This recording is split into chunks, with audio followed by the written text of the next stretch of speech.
এই শিবের সন্তান এবং কৃষ্ণের সন্তান, বিষ্ণুর সন্তান, তারামাতার সন্তান রক্ষা করার জন্য আজকে পৃথিবী স্থির হয়ে আছে, এক জায়গা লেগেছে। তাহলে তোমার মতন সূর্যদেবকে ধ্বংস করতে 1 সেকেন্ড টাইম লাগে।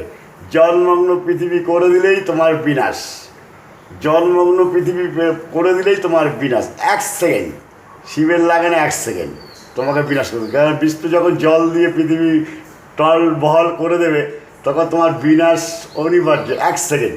সুতরাং বিষ্ণুর সন্তানদের তাকিয়ে, কৃষ্ণের সন্তানদের তাকিয়ে কৃষ্ণজি বিনাশ করছে না, কৃষ্ণজি বিনাশ করছে না, তোমাকে সেকেন্ডের মধ্যে বিনাশ করতে পারে। জল দিয়ে তোমাকে ভরিয়ে দেবে, তোমার ইতি সমাপ্ত।